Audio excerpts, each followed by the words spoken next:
사랑하는 중등부 친구들 반갑습니다. 오늘 우리 같이 예배인지 들으실 텐데요. 이 시간 마음을 좀 정돈하시고 하나님 앞에 기쁨으로 나아가는 시간 됐으면 좋겠습니다. 우리 같이 함께 사도신경으로 예배를 시작하도록 하겠습니다. 전능하사 천지를 만드신 하나님 아버지를 내가 믿사오며 그 외아들 우리 주 예수 그리스도를 믿사오니 이는 성령으로 잉태하사 동정녀 마리아에게서 나시고 본디오 빌라도에게 고난을 받으사 십자가에 못 박혀 죽으시고 장사한 지 사흘 만에 죽은 자 가운데서 다시 살아나시며 하늘에 오르사 전능하신 하나님 우편에 앉아 계시다가 저리로서 산 자 죽은 자를 심판하러 오시리라. 성령을 믿사오며 거룩한 공예와 성도가 서로 교통하는 것과 죄를 사하여 주시는 것과 몸이 다시 사는 것과 영원히 사는 것을 믿사옵나이다. 아멘. 전사님이 대표해서 기도하겠습니다. 살아계신 하나님 아버지 감사합니다. 주님께서 아버지 오늘도 살아계셔서 우리를 아버지 돌보시고 지켜주심을 믿습니다. 주님 아버지 이 시간 우리가 한 주 동안 지은 죄들을 주님 앞에 고하고 또 용서를 구하오니 주님 아버지 용서하여 주시옵시고 이 시간 오직 하나님 앞에만 나아가고자 하는 마음과 주님 말씀 듣기 원하는 그 마음만 허락해 주셔서 이 말씀이 우리의 새 생명이 될 수 있게 주님께서 허락하여 주시옵소서. 감사드리며 예수님의 이름으로 기도드리옵나이다. 아멘. 우리 같이 함께 볼 말씀은요, 신명기 19장입니다. 신명기 19장 1절부터 13절까지 말씀을 다 읽으려고 해요. 조금 길어요. 1절부터 13절 말씀 제가 읽도록 하겠습니다. 내 하나님 여호와께서 이 여러 민족을 멸절하시고 내 하나님 여호와께서 그 땅을 내게 주심으로 내가 그것을 받고 그들의 성읍과 가옥에 거주할 때에 내 하나님 여호와께서 내게 기업으로 주신 땅 가운데서 새 성읍을 너를 위하여 구별하고 내 하나님 여호와께서 내게 기업으로 주시는 땅 전체를 세 구역으로 나누어 길을 닫고 모든 살인자를 그 성읍으로 도피하게 하라. 살인자가 그리로 도피하여 살만한 경우는 이러하니 곧 누구든지 본래 원한이 없이 부지 중에 그의 이웃을 죽인 일, 가령 사람이 그 이웃과 함께 벌목하려 산림에 들어가서 손에 도끼를 들고 벌목하려고 찍을 때 도끼가 자루에서 빠져 그의 이웃을 맞춰 그를 죽게 함과 같은 것이라. 이런 사람은 그 성읍 중 하나로 도피하여 생명을 보존할 것이니라. 그 사람이 그에게 본래 원한이 없으니 죽이기에 합당하지 아니하나 두렵건대 그 피를 보복하는 자의 마음이 복수심에 불타서 살인자를 뒤쫓는데 그 가는 길이 멀면 그를 따라잡아 죽일까 하노라. 그러므로 내가 내게 명하기를 새 성읍을 너를 위하여 구별하라 하노라. 내 하나님 여호와께서 내 조상들에게 맹세하신 대로 내 지경을 넓혀 내 조상들에게 주리라고 말씀하신 땅을 다 내게 주실 때 또 너희가 오늘 내가 너희에게 명하는 이 모든 명령을 지켜 행하여 내 하나님 여호와를 사랑하고 항상 그의 길로 행할 때에는 이 셋 외에 새 성읍을 더하여 내 하나님 여호와께서 내게 기업으로 주시는 땅에서 무죄한 피를 흘리지 말라. 이같이 하면 그의 피가 내게로 돌아가지 아니하리라. 그러나 만일 어떤 사람이 그의 이웃을 미워하여 엎드려 그를 기다리다가 일어나 상처를 입혀 죽게 하고 이 한 성읍으로 도피하면 그 본 성읍 장로들이 사람을 보내어 그를 거기서 잡아다가 보복자의 손에 넘겨 죽게 할 것이라. 또 내 눈이 그를 긍휼히 여기지 말고 무죄한 피를 흘린 죄를 이스라엘 자하라. 그리하면 내게 복이 있으리라. 아멘. 사랑하는 중등부 친구들, 오늘 전도사님은 죄와 죄 사이에서라는 제목으로 설교를 이제 전하려고 합니다. 우리 사랑하는 중등부 친구들은 우리 어머님, 여러분들의 부모님의 품이 따뜻하다고 느껴보신 적이 있나요? 저는 살면서 어머니의 품이 정말 따뜻하기도 했지만 굉장히 차가웠던 적도 있어요. 자, 이 두 가지 경우를 잠깐 얘기해 주려고 합니다. 첫 번째로 제가 우리 부모님의 품이 굉장히 따뜻하다고 생각이 들었던 경우는 예전에 제가 초등학교 때 한번 반에서 어떤 것을 실수했는지 정확하게 기억이 안 나지만 무언가를 했는데 그게 제 잘못은 아니었던 적이 있어요. 그런데 선생님이 그걸 딱 보시더니 강동구 나와 해가지고 그 당시만 해도 초등학생도 때렸거든요. 그래서 막 엄청 맞았어요, 진짜. 그래서 많이 맞고 막 펑펑 울었어요. 선생님은 이제 그걸 보면 되게 당황하신 거예요. 얘가 이 정도로 우는 애가 아닌데 왜 울지? 그래서 저한테 막 물어보셨어요. 너 왜 이렇게 울어? 그랬더니 제가 너무 억울하다고, 이거 제가 한 거 아니라고 그때 제가 맞고 나서 그렇게 얘기했어요. 그제서야 선생님이 미안했는지 저한테 뒤에 가서 화장실 한번 갔다 오라고, 뭐 세수하고 오라고 그러고 하고, 뭐 앞에 나와서 구석에 좀 앉아있어, 눈물 좀 그쳐, 이렇게 하셨던 기억이 나요. 그리고 나서 저는 뭐 아직도 분이 안 풀리고 너무나 그 속상한 마음에 집에 가는 내내 막 눈물이 났어요. 그래서 눈물이 막 흐르면서 이제 집에 가가지고 딱 현관문을 딱 열었는데, 그때 보통 어머니께서 안 계시던지 아니면 안방에 계시던지 아니면 설거지인가 뭔가를 딴 걸 하고 계시거든요. 근데 그날따라 동구 왔어 하고 문을 열어주신 거예요. 근데 엄마 딱 얼굴을 보는데 제가 막 그 참고 있던 막 눈물이 막 펑펑펑펑 쏟아져 나오는 거예요. 그 억울한 그 마음도 막 굉장히 슬픈 마음, 여러 가지 복합적인 뭐 어머니 앞에서 좀 부끄럽고 실망을 끼쳐드린 그런 마음까지 막 섞여서 막 엄마 앞에서 펑펑 울기 시작했어요. 그랬더니 그때 엄마가 막 이렇게 안아주시면서 괜찮아 하면서 그렇게 저를 따뜻하게 감싸 안아주시는데, 제가 그때 굉장히 이게 내가 뭔가 선생님한테 맞고는 왔지만 엄마의 품이 굉장히 따뜻하다라고 느꼈었어요. 반면에 어머니 품이 굉장히 차갑다고 느껴졌던 적은 제가 엄청난 제못을 제 고의로 지었을 때입니다. 돈사님이 굉장히 장난꾸러기여가지고 여기서 이제 말하면 한도 끝도 없는데 주로 이제 뭐 심각했던 거, 엄마한테 굉장히 맞을 만한 것만 생각을 하면 옛날에 피아노 학원 선생님 집에서 이렇게 10,000원짜리 훔쳤던가, 아니면 학원 땡땡이 치고 오락실에서 뭐 이렇게 게임을 하루 종일 했던가, 뭐 아니면 형을 굉장히 심하게 형을 욕했던가, 막 여러 가지 경우가 있었어요. 그때 전사님 굉장히 많이 잘못했던 뭐 그럴 때는요 아주 그냥 집에 난리가 났어요. 강동구 일로 와 해가지고 엉덩이가 막 퍼레질 정도로 맞았는데, 그때 어머니의 품이 얼마나 차갑고 무섭게 느껴졌는지 몰라요. 이처럼 진짜 죄가 있고 없고에 따라서 저를 돌봐주시는 분의 그 온도차가 굉장히 심한 것 같아요. 제가 뭔가 실수를 했어도 그게 진짜 제 잘못이 아니었으면 어머니께서 이렇게 포근하게 안아주시지만, 제가 진짜 고의성을 갖고 뭔가 잘못했으면 당연히 때리겠죠. 이처럼 성경에도 하나님이 우리를 대하시는 방법이 이렇습니다.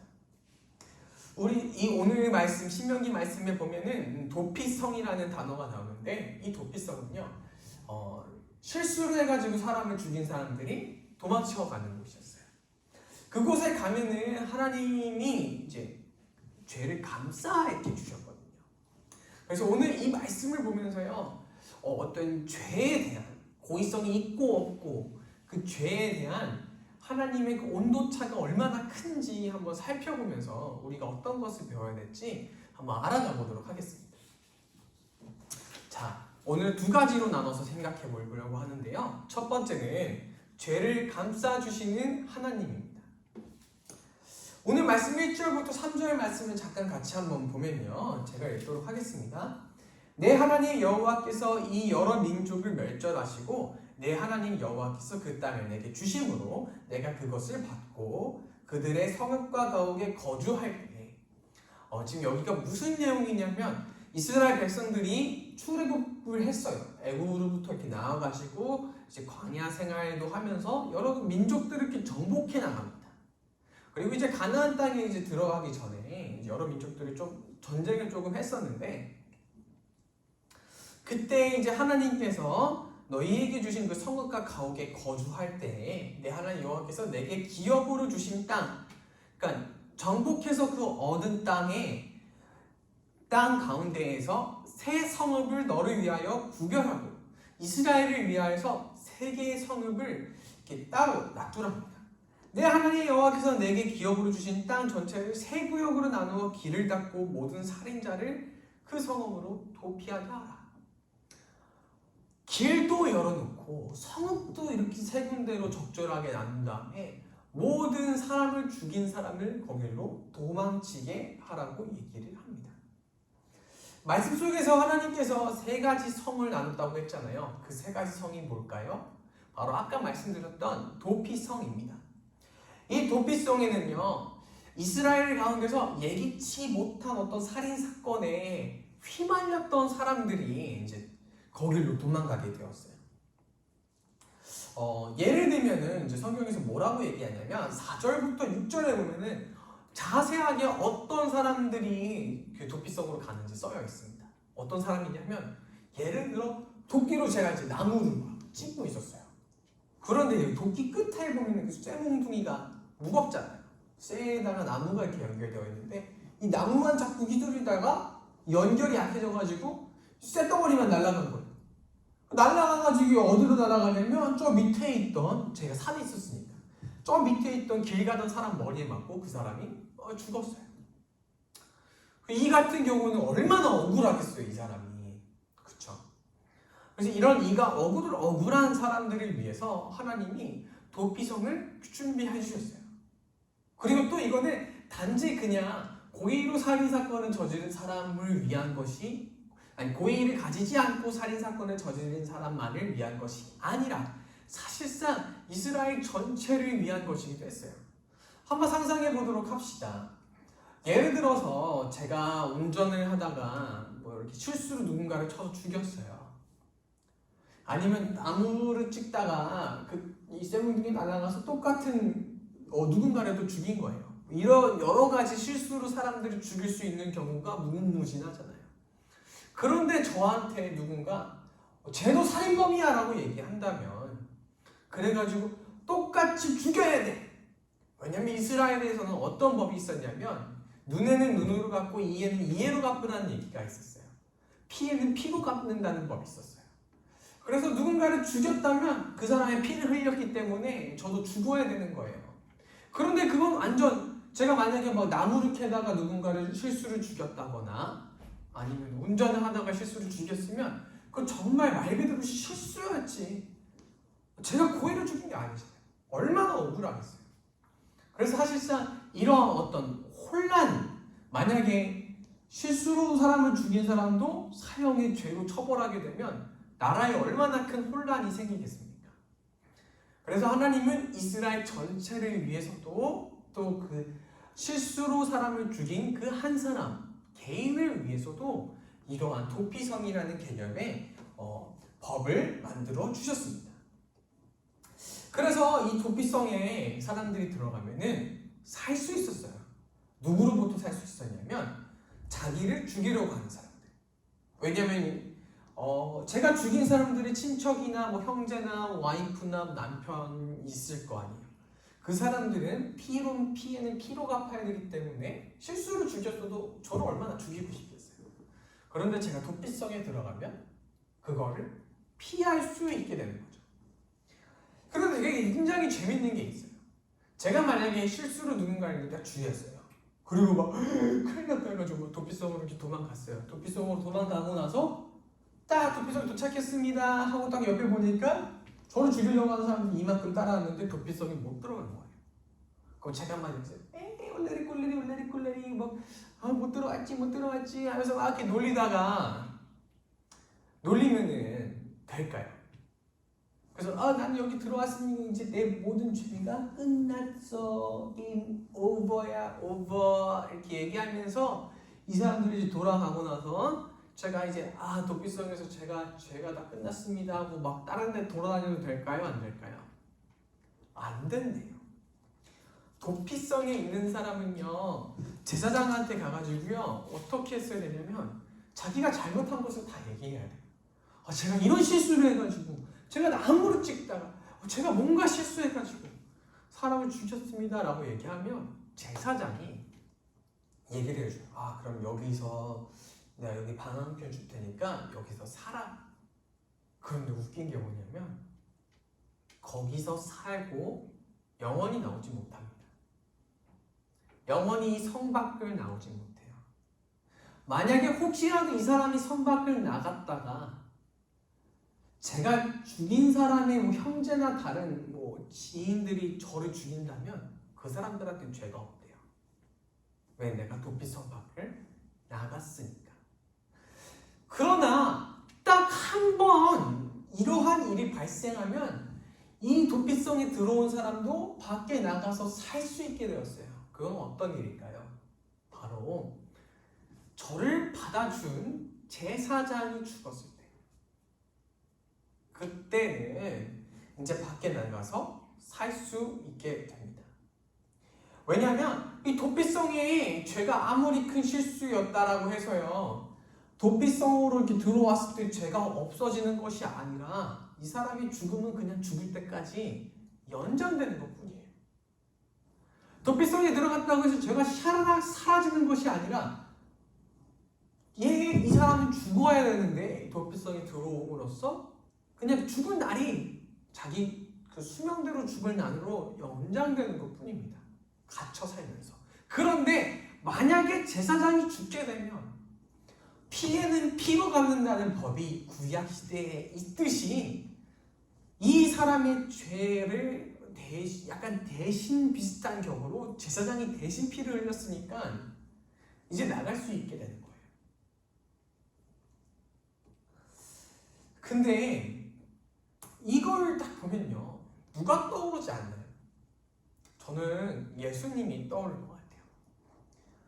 죄인이 우리는요, 누구나 하나님 앞으로 나아갈 수 있어요. 왜냐하면 예수 그리스도 때문에 나아갈 수 있거든요. 이게 어떻게 된 일이에요? 우리는 아담부터는 죄인이었잖아요. 그래서 우리가 죄를 용서받고 싶으면 누군가를 대신 죽여야 되는데 그 못 죽이니까 동물들을 죽였잖아요. 근데 이제 우리가 그렇게 죽이지 않고 하나님 앞에 나아갈 수 있게 됐어요.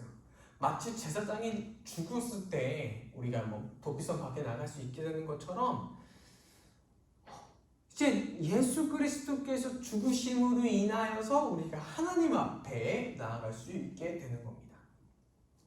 그래서 이 도피성은요, 사실 예수 그리스도를 담고 있다라고 생각하시면 돼요. 우리의 죄는 사실 누군가를 죽였어야 하는 죄인데 이 도피성 같은 하나님의 은혜로 우리가 용서함을 받았기 때문이죠. 사랑하는 중등부 친구들, 한 주 동안에 이 도피성을 마련하신 하나님의 그 은혜를 기억했으면 좋겠습니다. 그래서 여러분들의 죄를 정말 용서하기를 원하시는, 아담 때부터 여러분들에게 전가된, 사실상 여러분들이 크게 잘못하거나 아니면은 여러분들이 잘못해서 죄가 얻어진 게 아니잖아요. 아담 때부터 죄가 전해져 내려온 거니까. 근데 그 죄를 위하신 하나님께서 이런 일들을 하셨는데 그 예수 그리스도를 보내셨던 것처럼 그 주님의 은혜를 기억하면서 죄를 감싸주시는 하나님의 사랑에 기뻐하는 한 주가 되셨으면 좋겠습니다. 두 번째는요, 우리가 이 도피성을 통해서 또 배울 수 있는 거는요, 죄를 용서하시지 않는 하나님이에요. 되게 웃기죠? 아까는 제가 죄를 감싸주시는 하나님이라 그랬는데 이번은 죄를 용서하시는 하나님이라고 얘기를 해요. 한번 같이 보도록 하겠습니다. 이 도피성에 들어간 사람, 고의성이 전혀 없고 실수로 누군가를 죽였을 때는 안에 들어가서 그 제사장이 죽을 때까지는 그 안에 살았어야만 했죠. 근데 반대로 고의성을 가진 사람은 어떨까요? 제가 진짜 누군가를 죽이고 싶어서 죽인 거예요. 너는 죽여버리겠어 하고 딱 찍어서 죽인 사람들, 이런 사람들이 도피성에 들어갔을 때는 어떻게 될까요? 11절 13절 말씀 같이 읽어보도록 하겠습니다. 11절부터 13절. 그러나 만약 어떤 사람이 그의 이웃을 미워하여 엎드려 그를 기다리다가 일어나 상처를 입혀 죽게 하고 이 한 성읍으로 도피하면 그 본 성읍 장로들이 사람을 보내어 그를 거기서 잡아다가 보복자의 손에 넘겨 죽이게 할 것이라. 내 눈이 그를 긍휼히 여기지 말고 무죄한 피를 흘린 죄를 이스라엘에서 제하라. 그리하면 내게 복이 있으리라.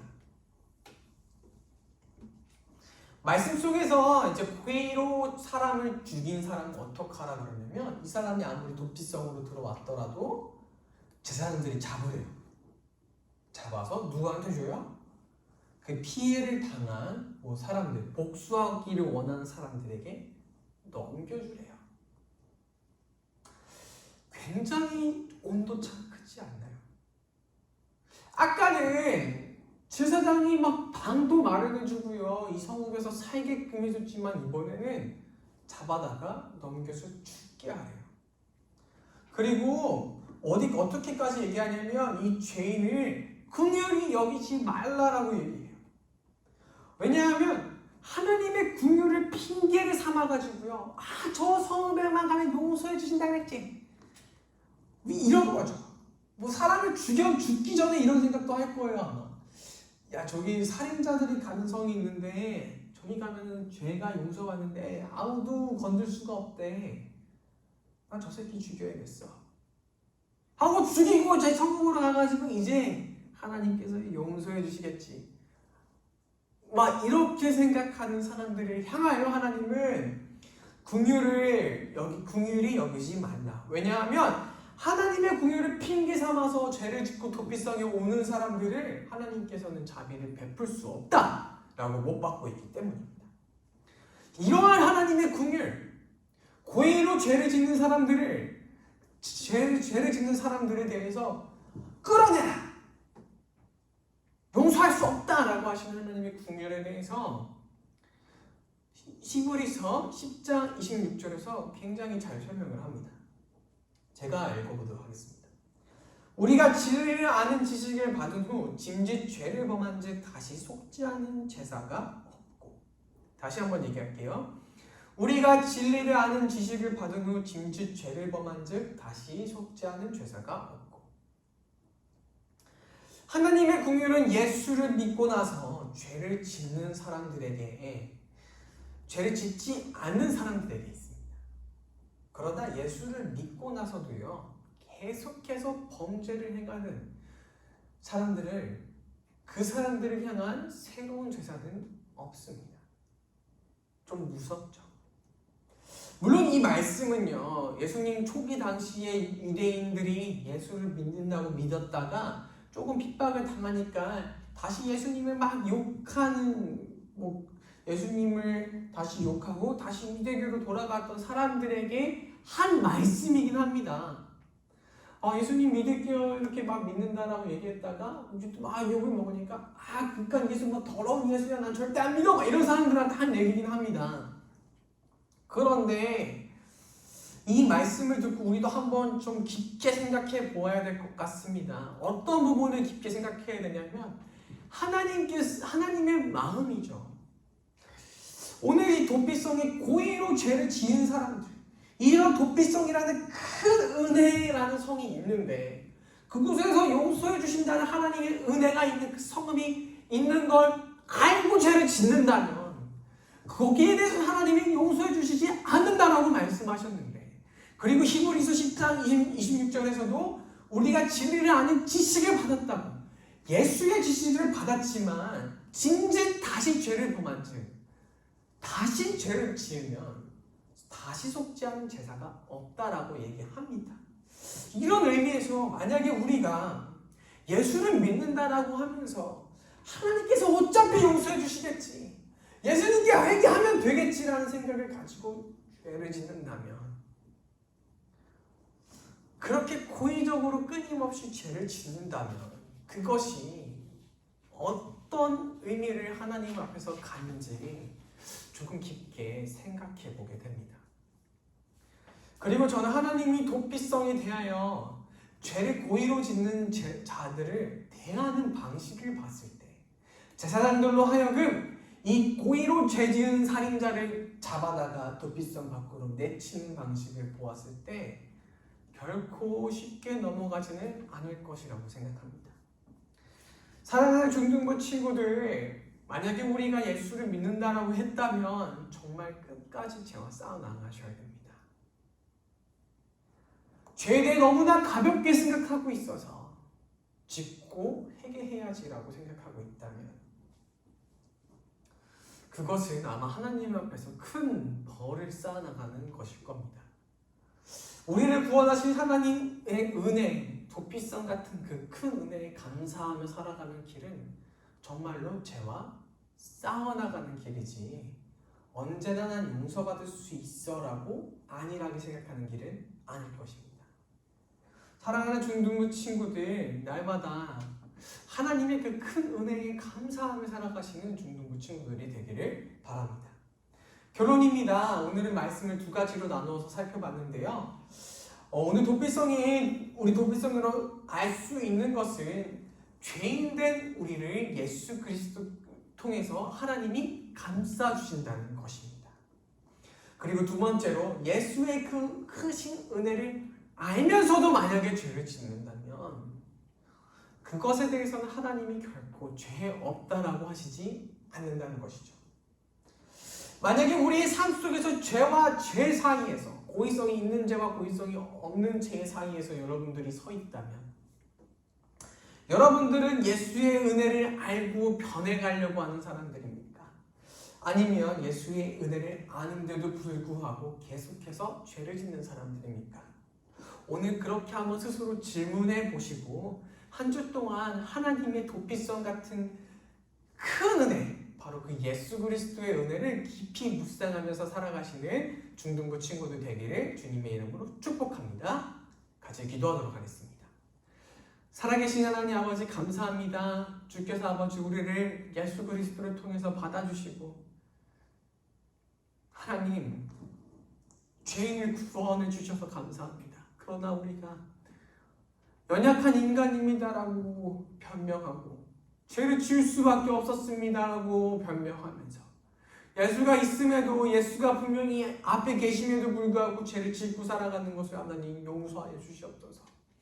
우리가 이 시간 아버지 회개하고 하나님 정말 죄와 싸워나가고자 하오니 주여 아버지 우리에게 큰 힘을 아버지 허락하여 주십시고, 감히 예수 그리스도의 은혜를 값진 것으로 여기지 않는 것이 값진 것으로 여기고 헛된 것으로 여기지 않는 사람이 될 수 있게 주여 허락하여 주시옵소서.